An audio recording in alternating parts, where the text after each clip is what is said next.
कि ठाकुर जी का प्रेम का एक हार है,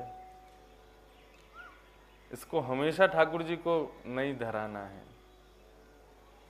मैं लोगों से निवेदन करता हूं, इस पद को अपने गायन में तो 24 घंटा गाओ, कोई दिक्कत नहीं, इस पद को अपने श्रवण में 24 घंटे सुनो। लेकिन जब मैं देखता हूं कई घरों में लोग अपने मंदिर में ठाकुर जी को ये पद सुनाते हैं, उसमें फिर विचारणीय है कि इसके कुछ समय प्रतिबंधित हैं।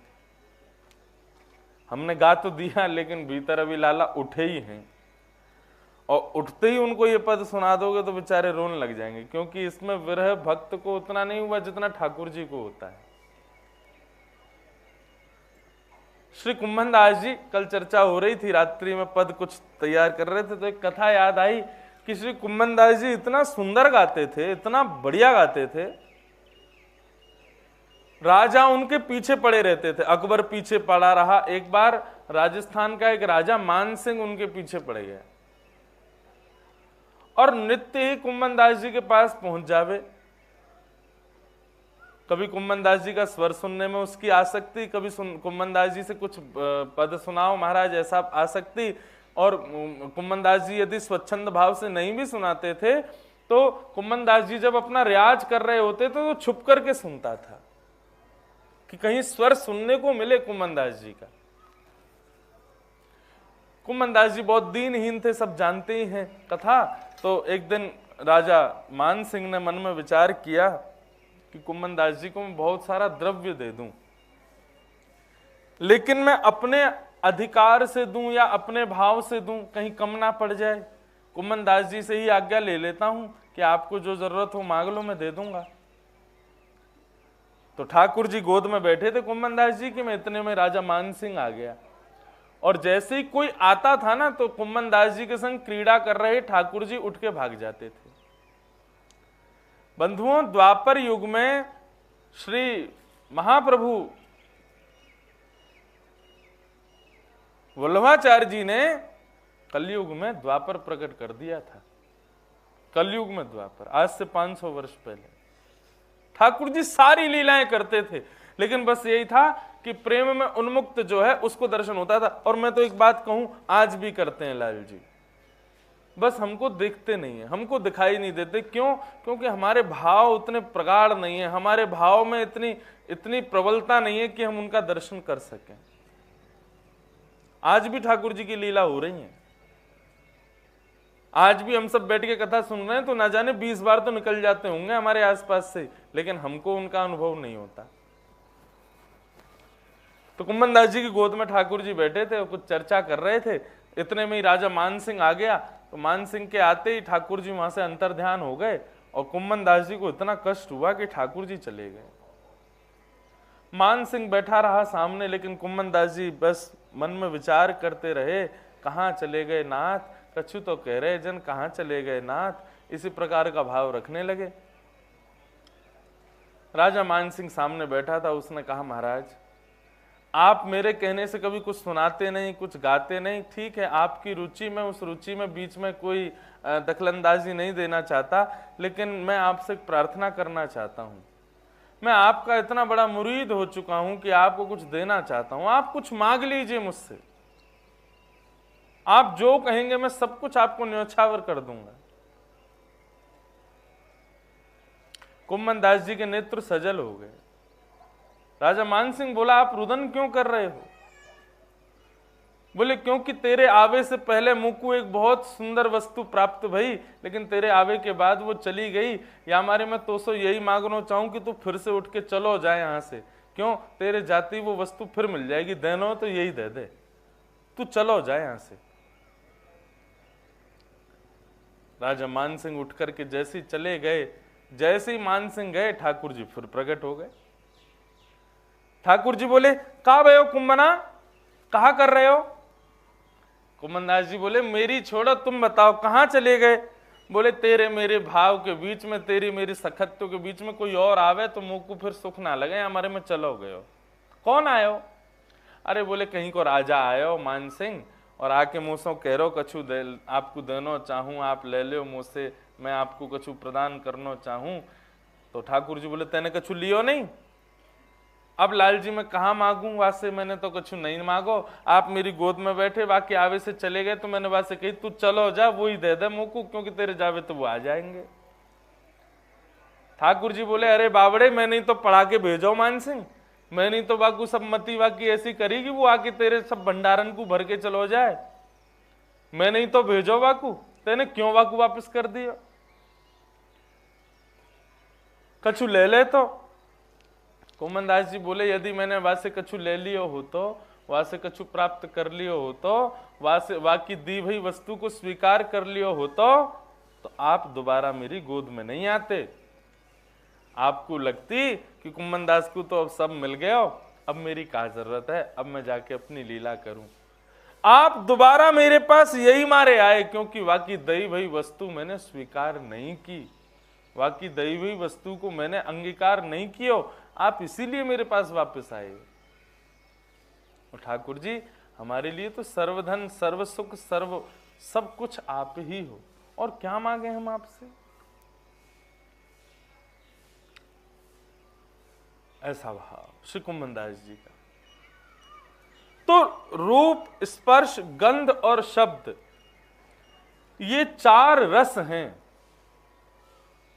और इन चार रसों की प्राप्ति के लिए ही संसार में हम सब लोग भाग रहे हैं। किसी को रूप चाहिए, किसी को रस चाहिए, किसी को स्वर चाहिए, किसी को शब्द चाहिए, किसी को स्पर्श चाहिए, हमको यही चाहिए, और इसी की भागदौड़ में हम सब लोग लगे हैं। लेकिन ठाकुर जी के सखत्व सखा के लिए यह भाव हो कि उसके लिए ये चारों रस के रूप में ठाकुर जी विराजें, और एकमात्र हमारे लाल जी हैं जिनके चारों रस विद्यमान हैं। ठाकुर जी रूप से भी विद्यमान है, ठाकुर जी रस से भी विद्यमान है, ठाकुर जी स्पर्श से भी विद्यमान है, ठाकुर जी शब्द से भी विद्यमान है, बस स्वीकार करने की देर है।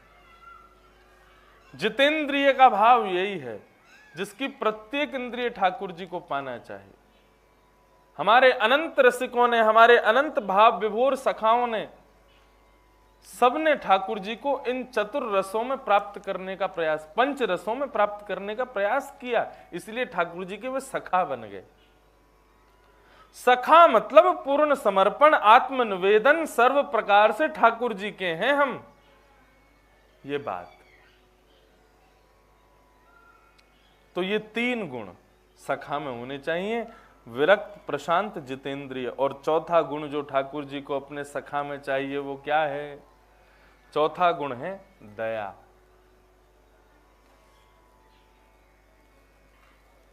सबके श्रुहृदः सर्वदेही नाम कारुणिका, सब पर दया करे, सब पर करुणा करे, सबके प्रति प्रिय भाव रखे, ऐसा हृदय वाला ठाकुर जी कहते हैं वो मेरा सखा है। ऐसे हृदय से जो युक्त है ठाकुर जी उसको अपना सखत्व प्रदान करते हैं, जो सबके प्रति दया भाव रखे। और इसमें तो नामदेव जी से ऊंचा तो कोई और नाम याद आता ही नहीं।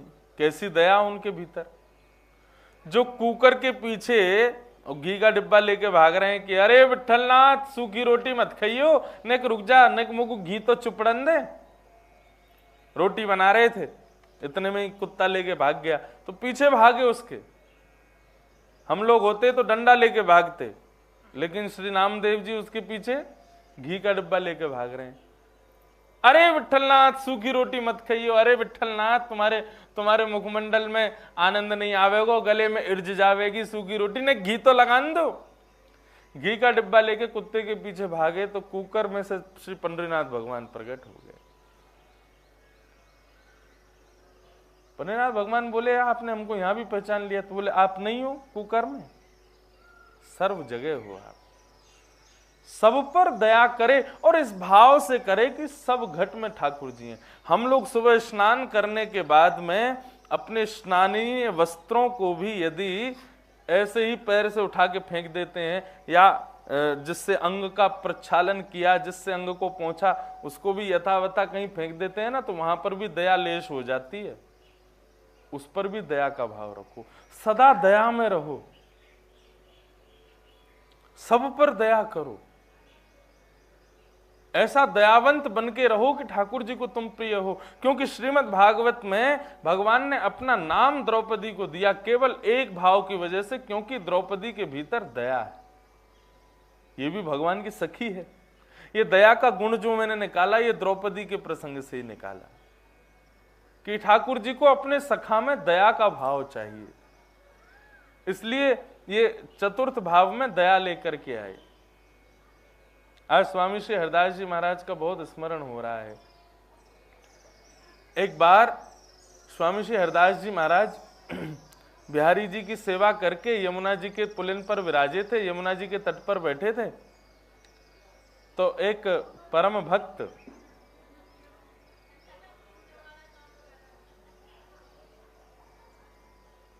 उसको जब पता चला कि वृंदावन में कुंज बिहारी, अच्छा बिहारी जी का नाम बांके बिहारी बाद में हम लोगों ने रखा, उनका मूल नाम कुंज बिहारी। श्री स्वामी हरदास जी ने जो नाम रखो वो कुंज बिहारी, इसीलिए स्वामी हरदासी संप्रदाय के सब बोलते हैं कुंज बिहारी श्री हरदास, बांके बिहारी श्री हरदास नहीं बोलते, कुंज बिहारी। उसके पीछे भी भाव, बहुत सुंदर कथा है। स्वामी श्री हरदास जी महाराज नित्य ही एक सघन कुंज में विराजते थे, निधिवन में। तब बिहारी जी प्रकट नहीं हुए थे और नित्य ही एक कुंज को जाकर के प्रणाम करते थे, एक ही कुंज को प्रणाम करते। सब स्वामी श्री हरदास जी के जितने भी अनुयायी थे, सबने सोचा ये स्वामी जी इसी कुंज को क्यों प्रणाम करते हैं, इसमें ऐसी क्या विशेषता है।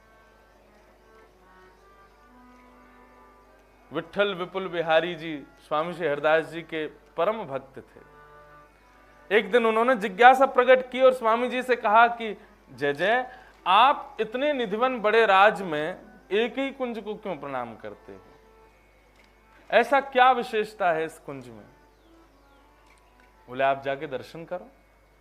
विट्ठल विपुल बिहारी जी ने जब जाकर के उस कुंज का दर्शन किया तो उस कुंज में क्या पाया कि अनंत सखियों के मध्य में स्वर्ण सिंहासन पर, स्वर्ण सिंहासन के मध्य में श्यामा श्याम दोनों विराजे हैं और स्वामी श्री हरदास जी महाराज वहां सखी भाव से श्री ललिता विशाखा के रूप में दो सखियों के मध्य में श्याम सुंदर विराज रहे हैं और स्वामी जी उनकी सेवा में निमत्त हैं।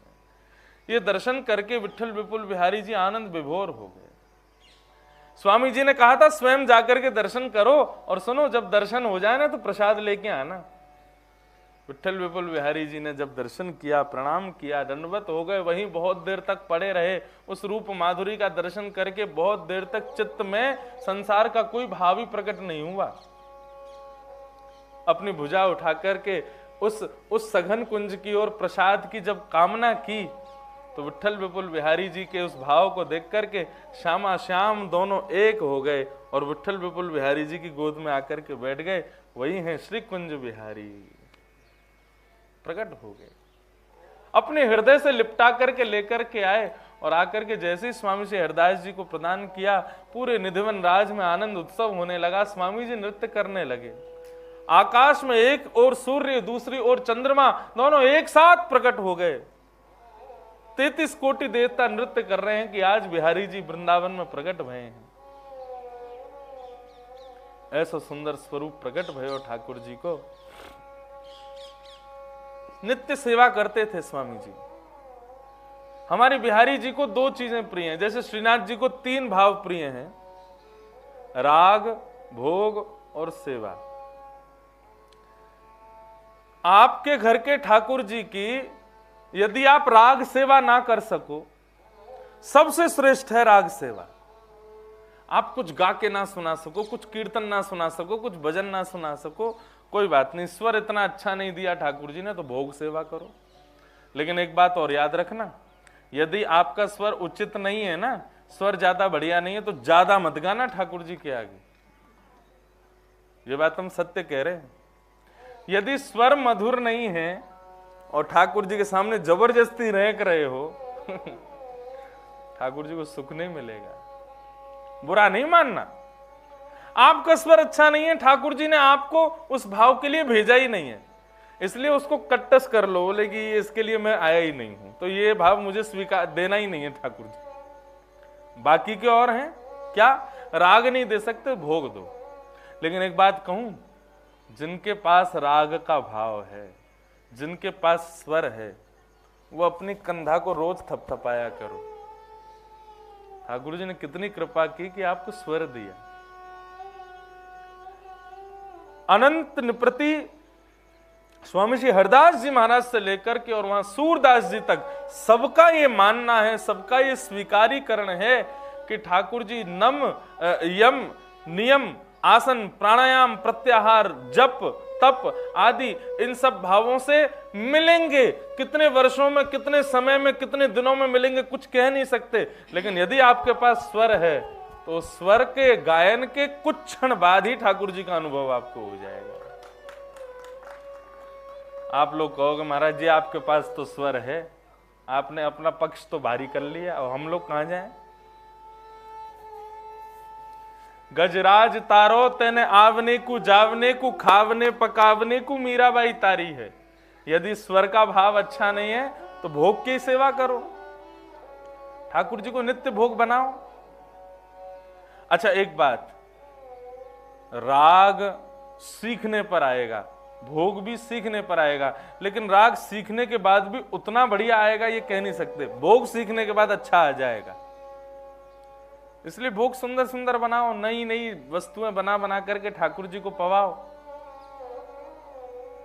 आप कहो कि अब से भोग भी नहीं होता, तो तीसरा तो आपको करना पड़ेगा क्या? ठाकुर जी का श्रृंगार करो। आप कहोगे महाराज जी हमसे नहीं आता, माला कैसे पहनाते हैं, पोशाक कैसे पहनाते हैं, कुछ नहीं आता, तो एक काम मेरे कहने से कर लेना।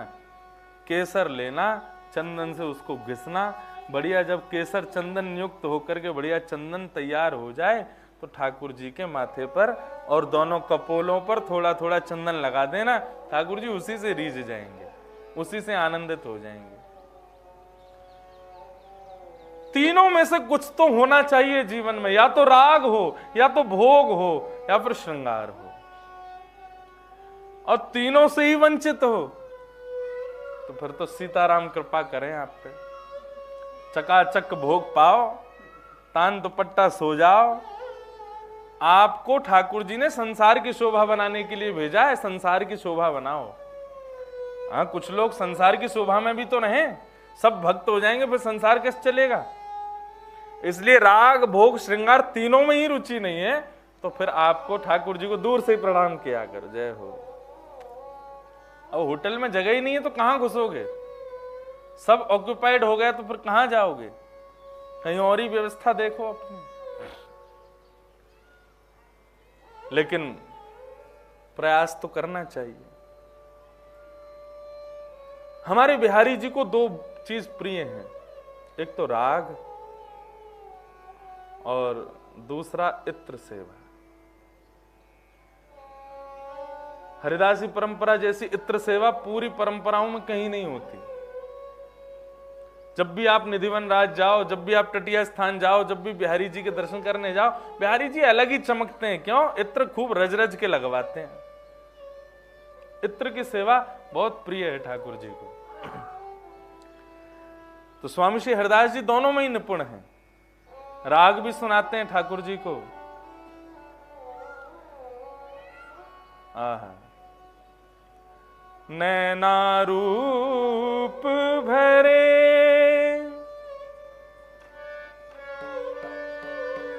साधारण राग लो, मैं भूल जाऊंगा नहीं तो।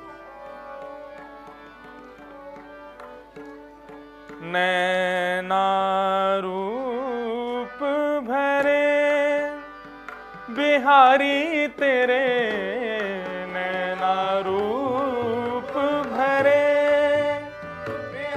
कौशिक की ध्वनि। नैना रूप भरे बिहारी तेरे, नैना रूप भरे बिहारी। सब लोग गाओ। नैना रूप भरे बिहारी तेरे, नैना रूप भरे बिहारी तेरे, नैना रूप भरे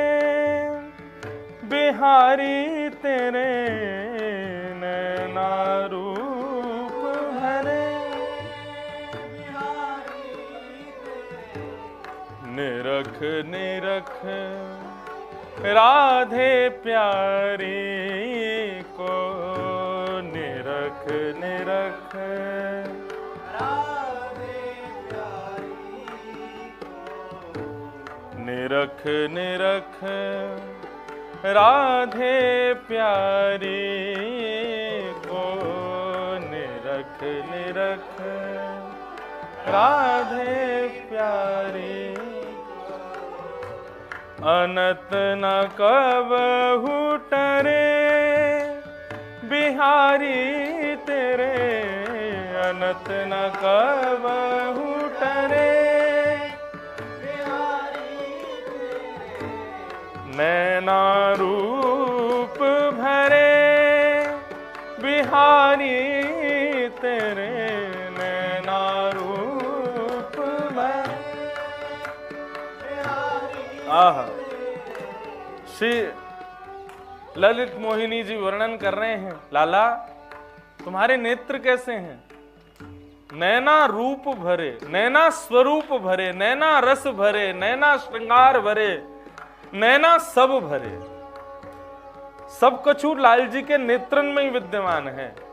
और निरख निरख प्यारी राधे को, अनत कबहु न टरे। बोले कैसे नेत्र हैं? बोले एक तो होवे कि कोई वस्तु की सुंदरता देख करके आप थक जाओगे, लेकिन लाल जी के नेत्र कैसे हैं? बोले किशोरी जी 24 घंटा देखते रहे फिर भी उनको मन भरे ना है।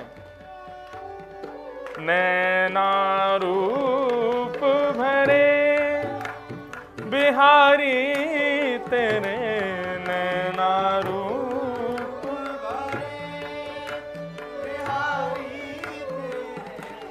नैना रूप भरे बिहारी तेरे, नैना रूप। हाँ सुख को सार समूह किशोरी, सुख को सार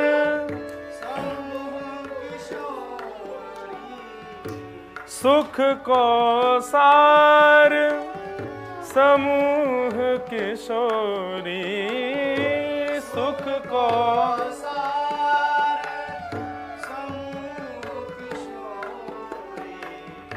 उमगी उमगी अंकों भरे, उमगी उमगी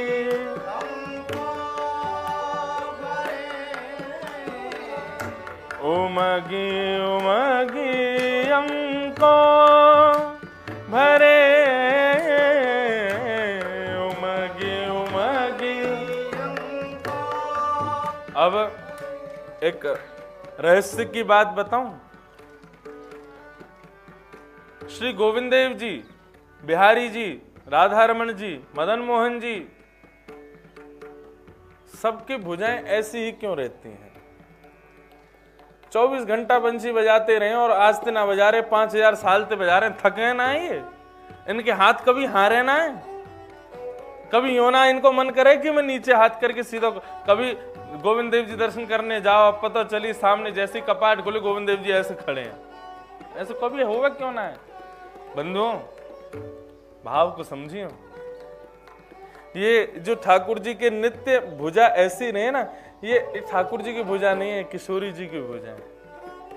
और ये भुजा ऐसे क्यों है? यदि आप भाव से देखो, उस पक्ष को मत देखो कि हाथ में वंशी लगी है, केवल उस भुजा के आकृति को देखो तो ऐसा लगेगा माने कि पीछे से किशोरी जी ने ऐसे ठाकुर जी को अपने अंक में भर रखो है।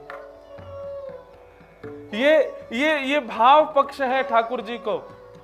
ये जो लाल जी सदैव इस त्रिभंग लली मुद्रा में रहते हैं, ये त्रिभंग लली भाव क्या है? ये भुजा ठाकुर जी की नहीं है। ठाकुर जी तो यूं खड़े हैं, पीछे किशोरी जी को पकड़ रखो है। क्यों? पद्दी पे चढ़ी हुई है ना। ये भुजा कौन की है? बोले ये तो किशोरी जी की है, ठाकुर जी को अंक में भर रखो है। ये भाव है। या हमारे कभी थके ना है ठाकुर जी, सुख को सार समूह किशोरी, सुख को सार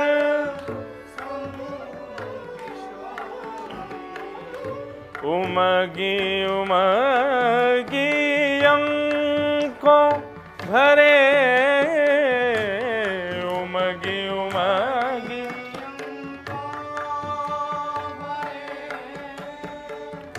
नैना रूप भरे बिहारी तेरे, नैना रूप